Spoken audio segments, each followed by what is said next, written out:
Let's learn how to work with AutoKey. I really enjoy using AutoKey because it saves time creating animation. However, we need to always be aware when it's on because just as fast as we can create animation, we can also mess things up if we are not careful. Let's go ahead and enable it and add some offsets to our path animation. So we'll find it at the bottom right corner of Maya, right next to our preferences icon. Let's go ahead and enable it, clicking on the key button, and now we can go ahead and move over to frame 1 and get started.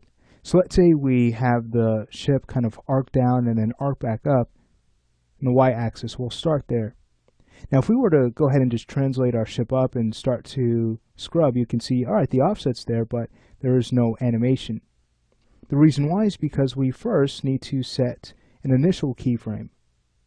So let's make sure we're grabbing the ship control. On frame 1, we'll press Shift W and also Shift E to set translate and rotate keys. We'll add a little bit of rotation also.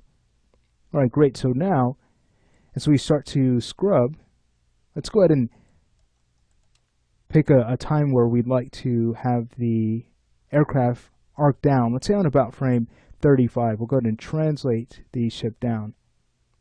And just FYI, I am using the local mode for our ship. That way we're moving local to our parent. You can see how our move tool is at a bit of an angle, but that will help us to animate a lot cleaner because you can see we're only moving in one axis here.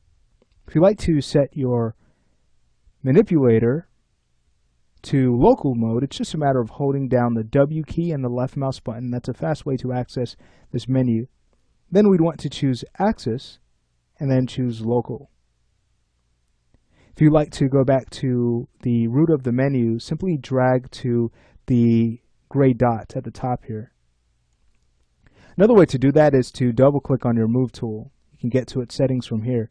Same thing goes for your rotate tool. So if I were to press the E key, you can see right now, switch it over to gimbal, but we could always switch that back to local or even use world mode. In our case, we'll go ahead and work with local and close out our settings. Okay, great.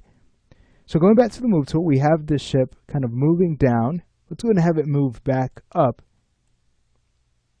at the end. So on frame 70, we'll go ahead and just translate the ship up. Great. What I'd also like to do is translate it up on frame 1, just because we can. Now, the reason why is it will add more to the arc. So we scrub from 1 to 35. You can see that's looking a little bit nicer now. But what we need to do next is add some rotation. Otherwise, it'll appear as if our ship is hovering instead of flying. So on about frame, let's say 17, as the ship starts to move down, we can go ahead and have it rotate down in the x-axis. You'll notice that when you choose the channel from the channel box, you're given these different type of constraint rings. So this is what we saw in gimbal mode. And as we use these manipulators, we know for sure what axis we are moving in. So if we were to add some movement to the z-axis, you can see, all right, the z-axis and only that axis is being updated. Same thing goes for the y-axis. And that's the downside of using the local tool. So if we were to just press the E key, here is the local manipulator. You can see how it differs. Now as we start to drag in the center of this, you can see we're updating all channels. But it is a little bit faster to set poses this way. And again, if you'd like to learn more about how to work with these tools, feel free to take a look at character interaction in Maya. But what I'll now do is again go back to the rotate x-axis and kind of rotate down for our arc on 18. Beautiful. So now as the ship starts to move up, we need it to rotate up, and we can do that on about frame 49. So we'll go back to the x-axis and rotate the ship up and have it kind of arc up now. Beautiful. And then when we get to the very end, we can have it kind of flatten out just slightly on frame 70. So I've just brought the x-axis down just a little bit. Okay, great. So here is what we have done with AutoKey.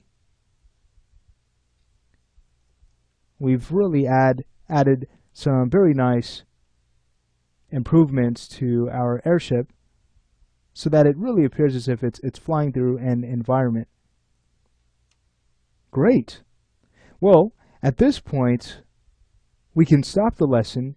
In the next lesson, we'll take a look at a very neat animation tool that allows us to interactively edit this object's motion trail. So we'll learn exactly what that does and what that means in the following lesson.